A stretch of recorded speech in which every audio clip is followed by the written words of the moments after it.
Hola, mi nombre es Stephanie Marenco y junto con mi equipo de trabajo, Dafne Torres, Gabriela Herrera y Ángel Rodríguez, les presentaremos nuestro trabajo final de estadística descriptiva en criminología. Pues bien, empezaremos hablando de la relación de la criminología y la estadística. La estadística se dio gracias a muchos autores como Quetelet.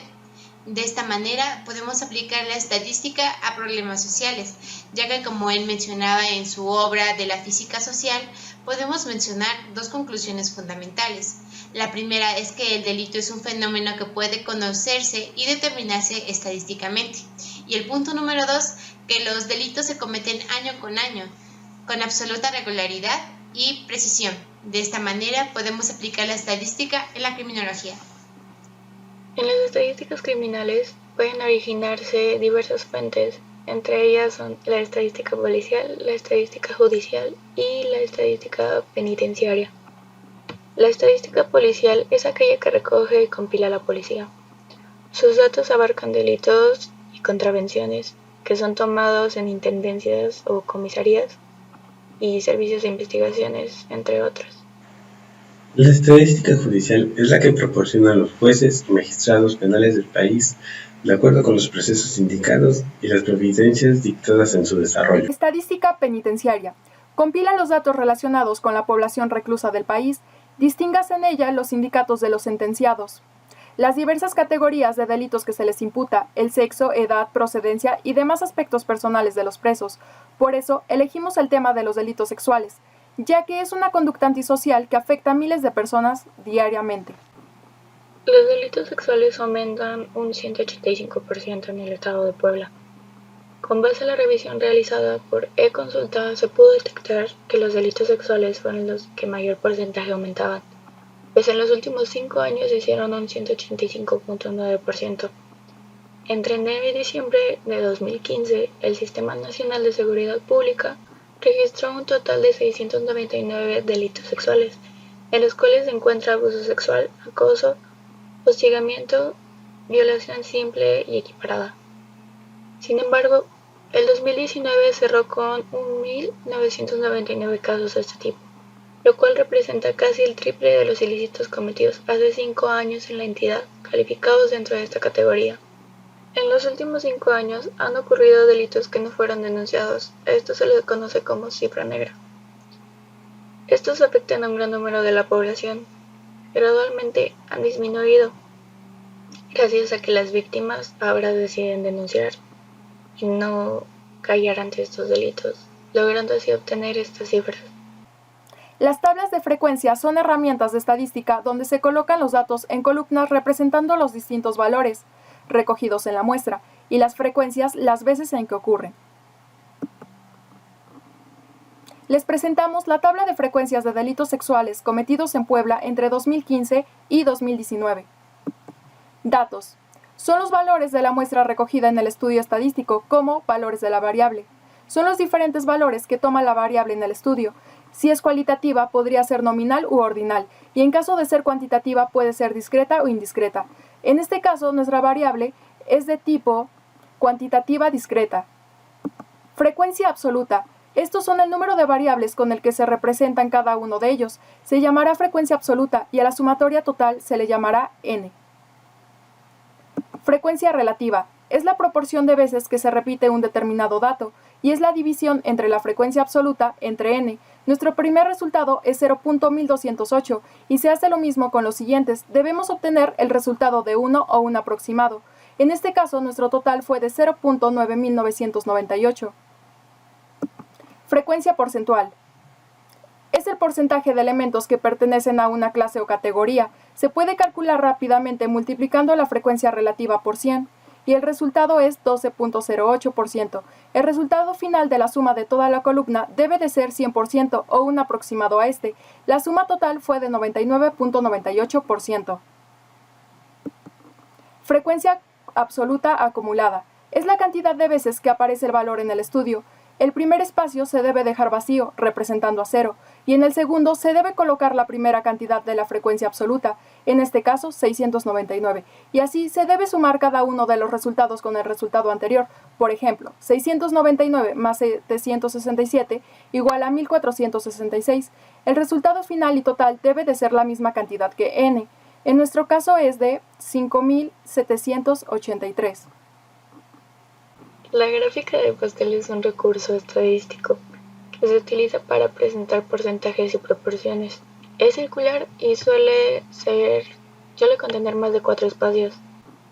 En este caso, la gráfica de pastel representa los números de casos registrados. En 2015 fue el 12%, en 2016 fue el 13%, en 2017 también el 13%. En 2018, 27% y en 2019 un 35% en aumento. El siguiente es el histograma. El histograma es una representación gráfica de una variable en forma de barras, donde la superficie de cada barra es proporcional a la frecuencia de los valores representados. En este caso, el dato que podemos ver es el número de víctimas por año. Medidas de tendencia central. En esta parte te mostraré cómo sacar los valores de la media, mediana y moda. Empezando por los 3 ejemplos. Bien, en el primer punto tenemos la media. Tenemos una pequeña serie de números que va del número 3 y terminando con el 2. Lo primero que tenemos que hacer es contar los datos que tenemos. En este caso tenemos 10 datos. Ya que sabemos eso, vamos a sumar cada uno de ellos. En esta parte tenemos como resultado en la suma de todos ellos en el número 43. Ya que sabemos esto, lo vamos a dividir entre el número de datos que son. Entonces sería 43 entre 10, teniendo como resultado 4.3.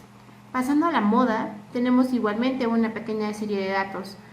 Lo primero que tenemos que hacer en moda y muy importante es acomodar los datos del menor al mayor, teniendo como resultado 2, 2, 2, 3, 3, 4, 5, 5, 6, 6, 7. Hay un número que se repite más que los demás y es el número 2, teniendo como resultado en moda el número 2. Mediana. En esta parte tenemos 2 ejemplos, una muestra de tamaño par y una muestra de tamaño impar. Tenemos una serie de números donde 2 números quedan en el centro, que es el 4 y el 5. Lo primero que hay que hacer cuando tenemos una serie de datos así es sumar los 2 números. Entonces en este caso sería como resultado 9, ya que sabemos esto hay que dividirlo entre el número de datos que es 2. Y da como resultado 4.5. En esta parte el resultado es 4.5. Ahora pasando a la muestra de tamaño impar, tenemos igualmente una serie de datos, pero sin embargo solamente queda un número en el centro, y es el número 4. En esta parte no hay dificultad, pues solamente hay un número en el centro. Bien, pasando a nuestro ejemplo tenemos a la media, teniendo como resultado 1156.6, haciendo el mismo procedimiento, sumando las partes de todos los datos y luego dividiéndolo entre el número de datos que son 5. Bien, pasando a la mediana. En esta parte tenemos 5 datos, entonces por lo cual no hay un número par. Entonces quedaría solamente uno, que es 767. Pasando a la moda, pues en este caso como son datos diferentes cada uno de ellos, no se presenta ninguna moda. Las medidas de dispersión son utilizadas como indicadores de la variabilidad en la estadística. Las más utilizadas es el rango, la varianza y la desviación estándar. Para obtener el dato del rango, lo que tenemos que hacer es restar al dato mayor del dato menor. En nuestro caso, nuestro dato mayor es 1999 y nuestro dato menor es 699. Que al restarlos nos da un total de 1300. Ese sería nuestro dato.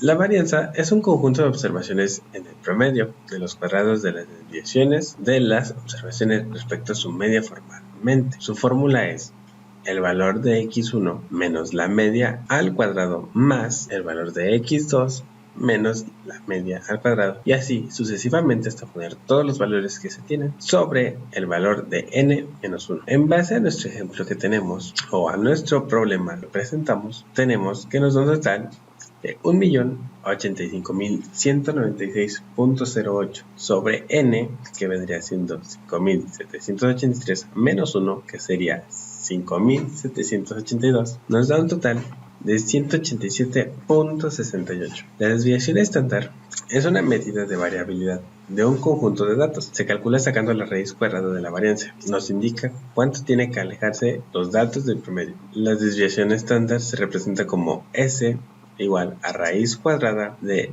la sumatoria de los datos de frecuencia absoluta por X menos la media al cuadrado sobre N-1. Dicho esto, podemos decir que nuestra desviación es igual a la raíz cuadrada de 187.68 y nos daría un total de 13.699. Lo que aprendí durante el curso de estadística, pues yo creo que sobre todo me di cuenta de lo mucho que se necesita en criminología. Lo necesitamos para hacer investigación de todo. Por ejemplo, para saber cómo aumentan los datos de los crímenes, de los delitos, de los robos, de los asaltos, a través de gráficas, medidas y cómo va su evolución, ¿no? Para así prevenirlas.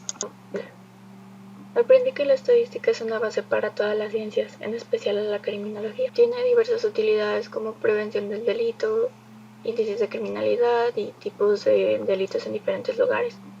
La estadística es de gran utilidad debido a que tiene diversas ramas, como las que ya mencionamos, policial, judicial y penitenciaria. En definitiva, es una ciencia que va de la mano con la criminología.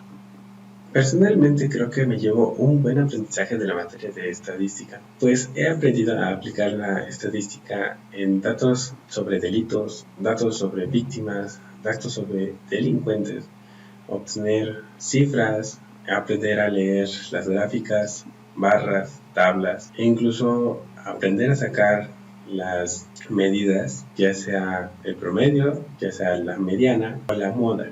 Junto con la estadística se pueden emplear grandes investigaciones de campo en la que nos puede proporcionar ciertos datos para obtener mayores resultados. Lo que he aprendido en estadística es que es de suma importancia para la criminología, ya que así podemos saber con qué frecuencia se cometen actos delictivos en alguna zona, además de poder aprender a hacer tablas de frecuencia, ya sea con datos agrupados o no agrupados, y debemos de llevar un orden para sacar las variables y frecuencias. También podemos graficar los datos.